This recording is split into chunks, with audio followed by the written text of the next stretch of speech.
First, I'd like to thank Peg and Nancy and Cass for putting all this together. I think it's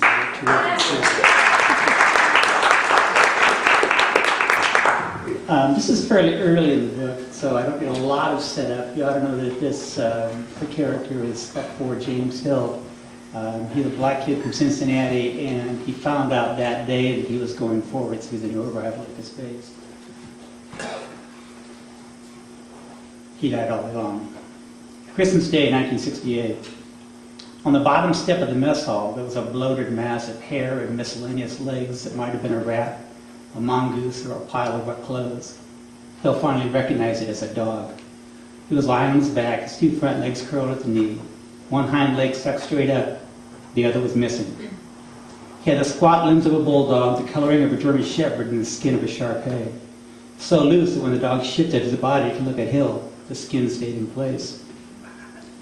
"Whoa," said Hill, "you stay right there. I don't want none of that ugliness to rub off on me." "Don't listen to him, Amocan. I think you're beautiful." The soldier went down to scratch the dog. "Amocan?" Hill asked. "Yeah, that's what we call him. This boy's an endless supply of weapons-grade shit. Once we figure out a delivery system, this war will be over in a week."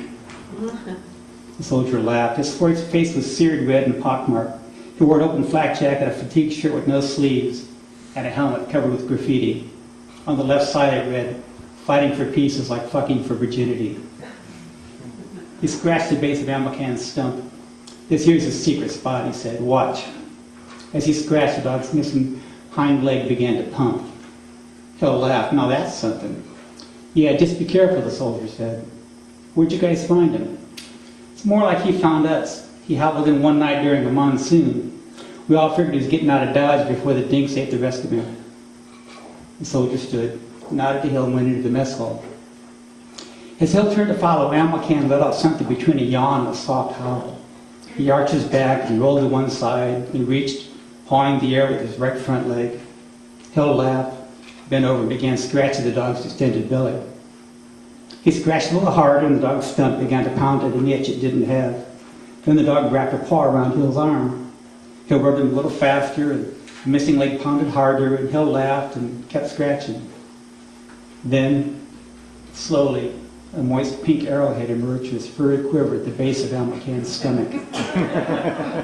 Almost imperceptibly, his hips began to move.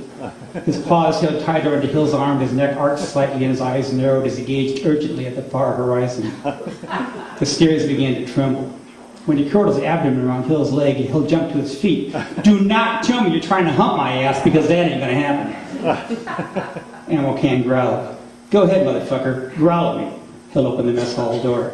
"I will find me a BC cookbook and Chef Boyardee your ass." Inside, the tables were nearly all empty, and the mess hall crew had started breaking down the chow line. Hill put his duffel by the door, slung his rifle on his shoulder, and grabbed a aluminum tray, a knife, fork, and spoon. Moving down the row of steam tables, a PFC and a sweat-stained T-shirt gave him 2 slices of fried bologna, a scoop of mashed potatoes, another of corned lima beans, another of hot cherries. Dessert was orange jello. Hill grabbed a carton of milk and found a table near the mesh window by the front door. He sat down and stared at his lunch. Fried bologna? He took a spoonful of the corn and lima beans. Chewing slowly, he gazed out the window to see that ugly fuck of a dog, asleep again, on his back, 3 legs in the air, his chest rising and his lips flapping with each vibrating snore. Then the dog twitched, a sudden jerk.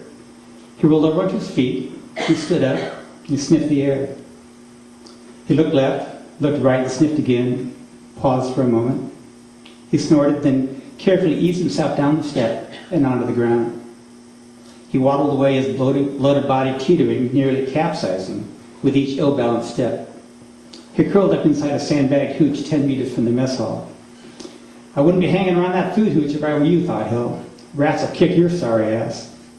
He went back to his lunch and was draining the last of his milk when he heard a voice from behind. "Hey, brother, what's happening?" Without another word, a tall soldier sat down across from Hill. He extended his hand in a black power handshake. Hill stared at it for a moment, then extended his. The soldier grabbed it, let go, made a fist, tapped the top twice, the bottom twice, on either side of Hill's closed hand. "That's our dap," he said. "I'll show you the whole thing later. Food pretty much sucks, don't it? Used to be pretty good, till the cook took a mortar up the ass. You just get in, brother? Haven't seen you around." Hill stared at him for a long moment. Yeah, I just got in. My name's Larson, but everybody calls me Salt. You know, like salt and pepper? Hill nodded. Listen, he said, me and some of the other brothers just scored some totally hot shit lotion Red Rock. Should be token up about 18. He gave Hill a knowing laugh. We got a hooch over by Supply. You'll find it. Like a honky say, just follow your nose. He laughed again and stood up. I gotta go, he said. Got this giant-ass sergeant likes to get way up my ass when I'm late. He gave Hill a high five.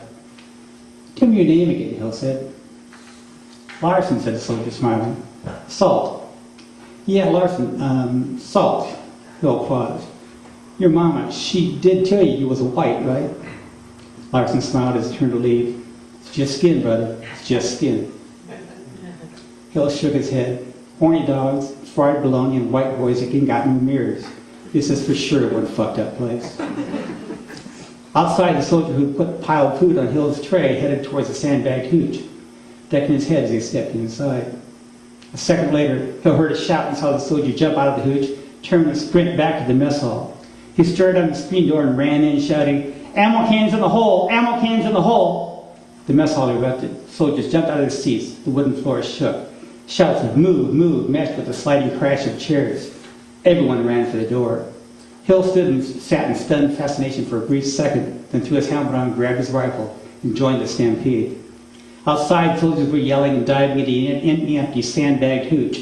The combo bunker filled up first, followed by S1. Hill finally found room in one of the perimeter bunkers. He jumped in and crawled to a corner. The first rounds came in rapid succession, shaking the ground like a giant stomping through the village. The sandbag walls shivered. The air became a cloud of dust. Hill felt as if he was filtering dirt through his teeth every time he took a desperate breath. He tried to make himself smaller. 2 more explosions, closer than the ones before. He grabbed his knees and pushed himself further into the wall. He waited for the next impact, saying a silent prayer that he wouldn't pee his pants. But the impact never came. Instead, soldiers around were standing, brushing themselves off, gathering the gear. Finally, Hill raised his head and looked around. What the fuck was that all about, he said. Rocket attack, said the sergeant next to him as he powdered dust from his trousers. Fucking ammo can. He knows, man. He just knows. Thank you.